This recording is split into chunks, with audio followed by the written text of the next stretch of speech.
Hello, YouTubers, friends, compatriots, hooligans, shills, desolations, peasants, vassals, minions, geopolitical freaks. I'm a useful idiot. Welcome. And today I want to talk about Syria. And while everyone's eyes have been on the Israeli offensive against Gaza, these last last 2 weeks, apparently ISIS has launched a major offensive in Syria, and they've taken over most of eastern Syria. And they're on the outskirts of Aleppo and have taken a lot of areas in Aleppo.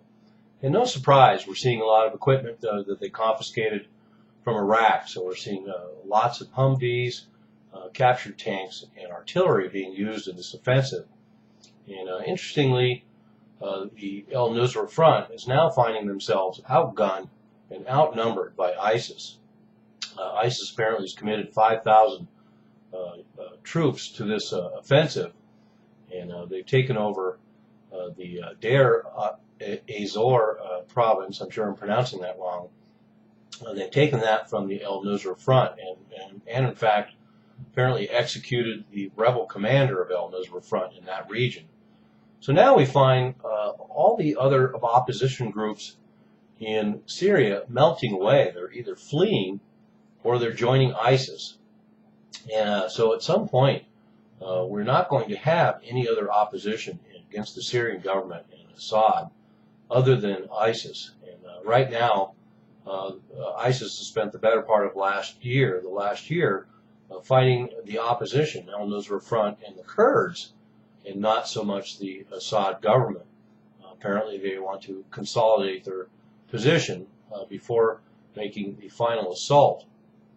And the fact that Al Nusra Front is now becoming a non-factor in Syria shows that this whole idea of Obama administration and the United States giving $500 million to support the opposition in Syria is totally a joke.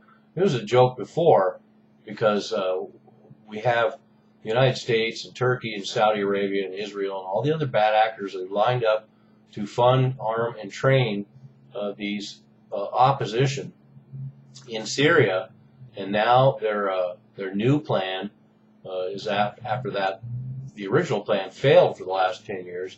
Now their new plan is to arm, fund, and train the opposition in Syria for a couple months, and that's going to work. But so anyway, there doesn't seem to be any more reason to funnel this money into Syria because it looks like ISIS will be taking over Syria. And the other part of this story that is rather disturbing and interesting is the fact that ISIS is now going after the Kurdish enclave in earnest. And the ISIS and even Al Nusra Front and other opposition groups in Syria had already clashed with the Kurds, but the Kurds have been holding their own. But now apparently we have a serious effort, and I talked about this in previous videos, that the ISIS had plans to go after the Syrian area, the Kurdish areas of Syria, and now they are after the enclave of Kobani. Apparently they've captured 3 villages already, and there's 500,000 Kurds living in Kobani, and 200,000 locals, and then 300,000 refugees from other parts of Syria, including Aleppo. One of the more disturbing things I've heard is the old tactics. Remember, previously there was a clash between ISIS and the Kurds, and there was a massacre of over 450 Kurds. And we had a number of situations where a large number of hostages were taken.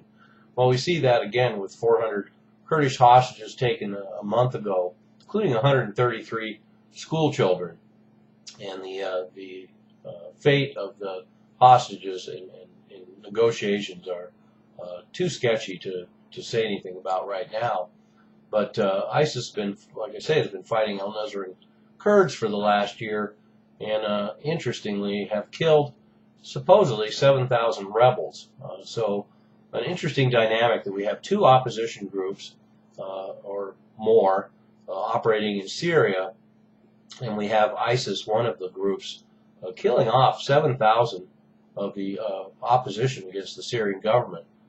So a very interesting and complex aspect of this. You'd think that would be counterintuitive to kill 7,000 potential opposition against the same government. But as we've seen, this ISIS agenda is really interesting, laid across the juxtaposed, I would rather say, against all the events that are unfolding in Syria, in Iraq. And one of the things that makes this all so intriguing, and of course the fact that ISIS is now confronting the Kurds in Syria, I talked about that previously. It's rather odd that they have, well, not odd, because they have an understanding with the Kurds in Iraq, so they can focus on toppling the Maliki government, and they have an uneasy truce at best, occasional firefights between the Kurds and ISIS, but they've made it clear that the Kurds in the long run would be another target.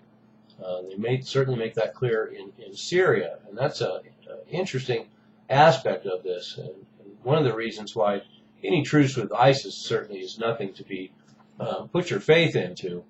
So now we have a lot of Kurds from around that region being called in to help defend the Syrian Kurds, now being encroached on by ISIS. And so the scenario now is, oddly enough, ISIS wanting to topple the Baghdad government first, and then probably confront Kurdistan, the Kurds, and then in Syria they want to take on the Kurds first, and then topple the Assad government. But in either case, their policy towards the Kurds in the long run is certainly becoming obvious, and it would be unfortunate to see the ISIS continue their onslaught on the Kurds in Syria. I'm a useful idiot. Don't you be one too.